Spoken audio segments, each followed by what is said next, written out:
Amid continued military conflict with Iran, U.S. President Donald Trump has said Washington has knocked out many Iranian naval and air targets.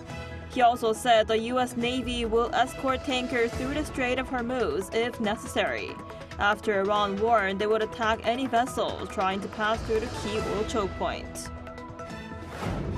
The South Korean government has evacuated Korean nationals and ethnic Koreans from Iran and Israel to neighboring countries. 24 people in Iran traveled by bus to Turkmenistan, while in Israel, 113 were evacuated to Egypt. President Lee Jae-myung, who's on a state visit to the Philippines, met his counterpart Ferdinand Marcos Jr. and agreed to strengthen cooperation on nuclear power, critical minerals, and the defense industry. Hello and thanks for joining us on Arirang News. We begin in the Middle East, where the United States and Israel continue their battle with Iran. U.S. President Donald Trump says he's eradicated Iranian forces, while Iran says it'll continue to fight. Our Park Kwon-woo starts us off. U.S. attacks on Iran continue as President Donald Trump says Iran's been knocked out. They have no Navy, it's been knocked out. They have no Air Force, it's been knocked out. They have no air detection, that's been knocked out. Their radar has been knocked out. And just about everything's been knocked out. Speaking during a meeting with Germany's Chancellor at the White House on Tuesday, he also said Tehran's missile stockpiles are rapidly declining and that Iran would have attacked first if the U.S. and Israel hadn't acted. Trump also spoke about rising oil prices caused by the crisis, saying they would fall to levels even lower than before once operations are over. On Truth Social, Trump said Washington is willing to provide political risk insurance and guarantees at a reasonable price, adding that the U.S. Navy would escort tankers if necessary to allow the free flow of global energy supplies. This comes as Iran warned it would attack any vessels attempting to cross the Strait of Hormuz, where around 20% of the world's oil shipments pass. Trump also raised concerns that Iran's next leader could be even worse than the previous one, saying that would be the worst-case scenario. According to Iran's Fars news agency, the Assembly of Experts, the constitutional body responsible for selecting Iran's supreme leader, has been meeting virtually, adding that the body is in its final stages of selecting a new supreme leader. According to the New York Times, Ayatollah Ali Khamenei's son, Mojtaba Khamenei, has emerged as the leading candidate to be the successor. Meanwhile, Iranian officials also spoke about their determination to keep fighting. Now it is time to fight and defend our country, and anything that attempts to distract us or lead us astray will be rejected. The U.S. consulate in Dubai was set on fire late Tuesday night after being struck by a suspected Iranian drone. Iranian media reported that the headquarters of the Assembly of Experts collapsed on Tuesday following U.S. and Israeli attacks. The Israel Defense Forces also said its Air Force destroyed a secretive Iranian nuclear site near Tehran on Tuesday. With tensions escalating in the Middle East, attention is now on how long the conflict may last. Park Kwon-woo, Arirang News. And South Korea has evacuated about 140 nationals and ethnic Koreans from Iran and Israel to neighboring countries as tensions escalate in the Middle East. Seoul says it's preparing additional measures for stranded travelers, including the possible deployment of military transport aircraft. Our Lee Seung-jae has more. South Korea's foreign ministry says about 140 South Koreans and ethnic Koreans have safely evacuated from Iran and Israel to neighboring countries. According to the ministry on Tuesday, 24 people in Iran, including South Korean nationals, departed Tehran early Tuesday aboard buses arranged by the Korean embassy.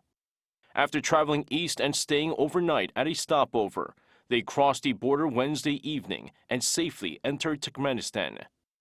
The evacuees include Korean residents, several embassy staff and their family members, as well as some Iranian nationals who are relatives of Korean citizens. Among those who left Iran were Iranian women's national volleyball team coach Lee Do-hee and footballer Lee Gi-jae, who plays for an Iranian club. Meanwhile, 66 others in Israel were evacuated to Egypt. They departed Tel Aviv and Jerusalem on embassy-arranged buses, with additional short-term visitors joining them at the border, bringing the total to 113 evacuees. They have safely cleared the Israel-Egypt border crossing and will travel to Cairo, with support from embassy officials and a rapid response team dispatched from Seoul. The Foreign Ministry says it will continue exploring additional evacuation options if needed, and stressed it remains committed to ensuring the safety of South Korean nationals in the region. Prime Minister Kim Min-seok has also instructed officials to prepare measures for short-term travelers in the Middle East who are stranded due to airport closures, suggesting that military transport aircraft could be deployed if necessary. I ask that you thoroughly prepare guidance for short-term visitors returning home, provide consular assistance, and ensure transportation plans are in place in case of emergencies. The Defense Ministry says it's preparing to immediately deploy military transport aircraft if the government requests support. Lee Seung-jae, Arirang News. A sell-side circuit breaker was triggered on the KOSPI for a second straight day as the benchmark index tumbled following the outbreak of war between the United States and Iran. The Korea Exchange issued the measure just 6 minutes after the market opened this morning, suspending program sell orders for 5 minutes following a sharp drop in the KOSPI 200 futures index. The index was down 6.04% from the previous close when the measure kicked in. During the session, the KOSPI opened lower at 5,592.59 and briefly fell below the 5,500 level. Major stocks including Samsung Electronics, SK Hynix, and Hyundai Motor slid sharply, weighing heavily on the index. And South Korea's currency briefly weakened past the key 1,501 per US dollar mark overnight, its first breach of that level since the global financial crisis in 2009. The won fell to around 1,506 won for $1 shortly after the New York Stock Exchange opened Tuesday, as the US dollar strengthened amid ongoing US-Israel military operations against Iran. The currency later recovered to trade back below the 1,500 level. The last time the won reached that threshold was March 2009, when the global financial crisis pushed the Korean currency close to 1,600 won per dollar.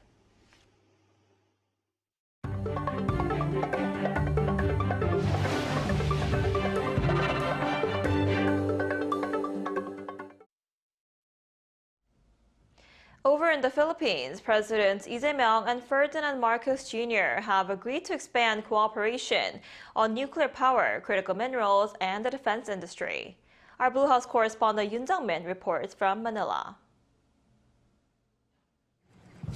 The summit in Manila began with an official welcome for the South Korean first couple, with the Korean folk song Arirang sung by a local choir. Tuesday's talks between Presidents Lee Jae-myung and Ferdinand Marcos Jr. coincided with the anniversary of when the two countries established diplomatic relations 77 years ago. The leaders noted the sacrifice of troops sent from the Philippines during the Korean War. 대한민국의 자유와 평화를 위해서 목숨을 바쳐 함께 싸워준 우리 필리핀 참전 용사들에게 존경과 감사의 마음을 전합니다. That bond, cemented in solidarity during very difficult times, continues to guide our strategic partnership. Building upon the friendship, a pledge was made for cooperation in the defense industry, as well as promising sectors such as nuclear energy, critical minerals, shipbuilding, and AI. 필리핀 바탄 원전 재개 타당성 조사 결과 및 신규 원전 사업 도입 협력 MOU를 기초로 양국은 최적의 원전 협력 파트너로 자리매김하게 될 것입니다. I expressed appreciation for the Republic of Korea's invaluable assistance and contributions to the modernization of our armed forces and strengthening of our Coast Guard, the investments that help revive our shipbuilding industry. MOUs were signed for cooperation on a range of areas, including digital technology, science, Korean language, and cultural exchanges. The leaders also addressed peace on the Korean peninsula and the conflict in the Middle East. 영내 정세와 함께 최근 중동의 상황에 대해서 논의하였고 중동의 안정과 평화가 조속히 회복되기를 소망하였습니다. We both recognize the growing uncertainty in geopolitical developments, which is why we agreed on the need to firmly and consistently uphold a rules-based order governed by international law. The South Korean first couple was later hosted by their Philippine counterparts for a state dinner. Top office officials say President Lee's trip is also aimed at reaching out to the broader ASEAN region at a time of increased global uncertainties. Yoon Jung-min, Arirang News, Manila. The latest smartphones are becoming increasingly packed full of AI-integrated hardware and software features. Our business correspondent Park Junan takes us to the MWC 2026 trade show in Barcelona to cover the names that drew visitors' attention. The Mobile World Congress 2026 in Barcelona is showcasing the rapid evolution of smartphones, with AI-integrated devices captivating tech enthusiasts from around the world. Among the standout attractions was from Chinese company Honor, which showed off its robot phone. The most creative feature was its attached robot camera, which includes an interactive AI camera module that tracks the user's movements, engages in conversation, and responds to requests such as playing a song while dancing. Could you play me a song? After listening to my question, it played an upbeat song and moved its camera module, dancing along to the music. The next stop was South Korea's biggest tech company, Samsung Electronics' latest smartphone S26 series, which features its Galaxy AI. Smartphones are built to be smart, but with AI features, they could become much smarter. The company emphasized advanced features like personalized suggestions, enhanced reminders, and agentic AI tools. One feature that got a lot of attention was the privacy display on the S26 Ultra, which limits the viewing angle to prevent others from peeking, made possible by controlling light diffusion at the hardware level. Yet amid the excitement over these AI capabilities, questions arise about whether their premium pricing truly justifies the innovations and whether these capabilities meaningfully improve daily life. The Galaxy S26 Ultra starts at around $1,300 in the US, while China's ultra-premium lineups cost up to $2,000 to $3,000. This contrasts with American tech giant Apple, which took the opposite approach with its March announcement of the more affordable iPhone 17e, starting at $599. So AI is the future, and we really have to adopt it because it will make our lives really, really easy. But it's very important that we are offering solutions for everyone and that we can bring value to people that are willing to spend $200 or are willing to spend more. The takeaway from MWC 2026 is clear. AI is becoming a visible partner. And from trifold designs that expand screen space to cinema-grade lenses developed through collaborations with luxury camera brands, hardware is being designed with AI in mind. Park Junan, Arirang News, Barcelona. A museum in the shanty towns, also called 달동네 of Incheon, has had 2 years of extensive renovations completed and has officially reopened its doors. It's attempting to preserve the history and memories of the portside neighborhood that over time has disappeared. Our Yoon-jin tells us more. The Songyondong and Songnim-dong neighborhoods were once representative shanty towns in Incheon. AI imagery has been used to recreate what their village looked like as it formed on Sudoguksan Hill with the opening of Incheon Port and as it weathered the Korean War.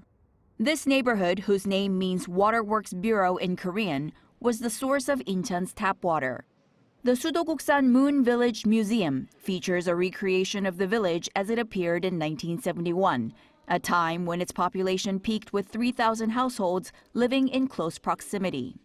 Exhibits also include meticulously detailed replicas from businesses from that era, such as a cotton spinning shop run by refugees from Unyul, Hwanghae Province, a region then famous for cotton, as well as a barber shop and a coal briquette shop. It makes me realize, wow, people actually lived in places like this back then. If I had lived there, I think I would have struggled as much as my grandmother did. The museum, now located in what is a modern apartment complex, has reopened its doors after the completion of a 2-year expansion project. We have significantly increased the number of exhibition halls and space for children's experiential learning programs. With the addition of underground parking and other such facilities, the museum has been reborn as a cultural space for families. Called the Sudoguksan Museum of Housing and Living before renovations, the museum now features a donations gallery composed entirely of items brought in by local residents, as well as a new children's exhibition hall. There is also a chronological display of household appliances, including TVs, radios, and sewing machines that were actually used in homes. The household appliances are sectioned chronologically from the opening of the port through the 1990s. We created this space to show the daily lives and stories of families during that period. With its new name, the Sudoguksan Moon Village Museum, the museum opened its doors to the general public on March 1st. 이은진, 아리랑 뉴스.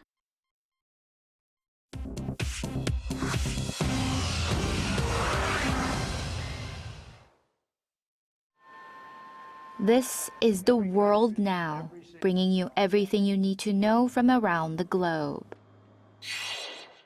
The Israeli military on Tuesday said it destroyed a secret underground nuclear headquarters in Tehran. The Israel Defense Forces identified the target as Min Zadai, a facility they claim Iran used to develop nuclear weapons knowledge.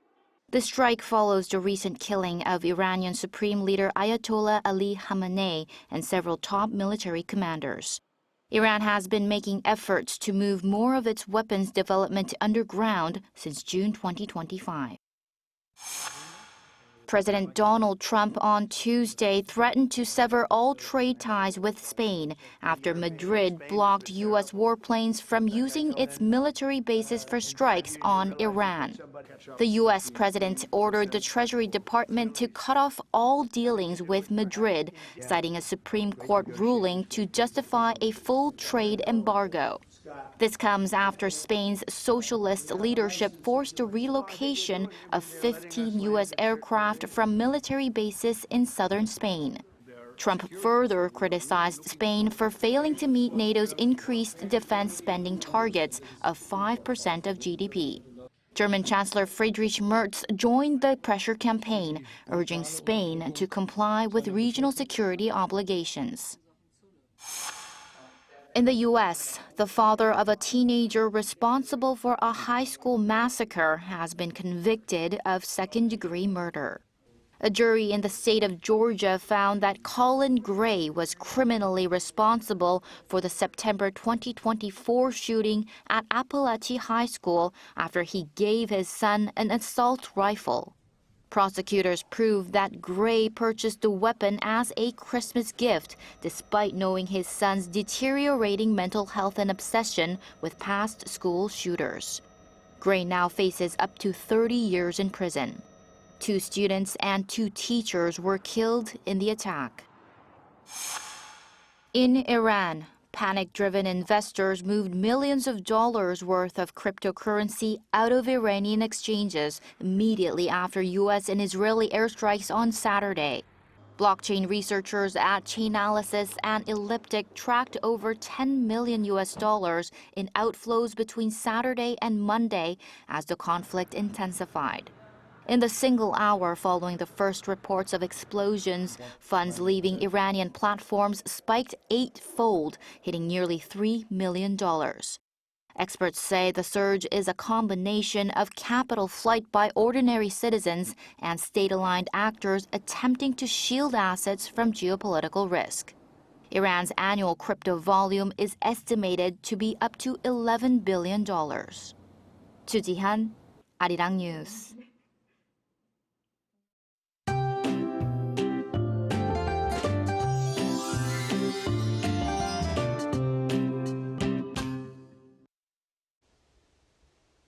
We are expecting some fine early spring weather today as long as we are aware of significant temperature difference between morning and afternoon. And some of the inland areas had sub-zero morning temperatures, but most parts of Korea will have sunny skies and clean air during the day. However, dust in the air will gradually build up from the late afternoon, with dust from overseas blowing into the country. West of the central regions will see bad dust levels lingering into tomorrow morning. And this afternoon, Seoul will be getting up to 11 degrees Celsius. Daegu, Gyeongju, Busan will be topping out at 13 degrees. Then tomorrow will be even milder during the day. However, rain will begin tomorrow night in the central regions and Jeollado, gradually spreading nationwide the following day. And after the rain system moves out, morning temperatures will drop below freezing in most parts over the weekend.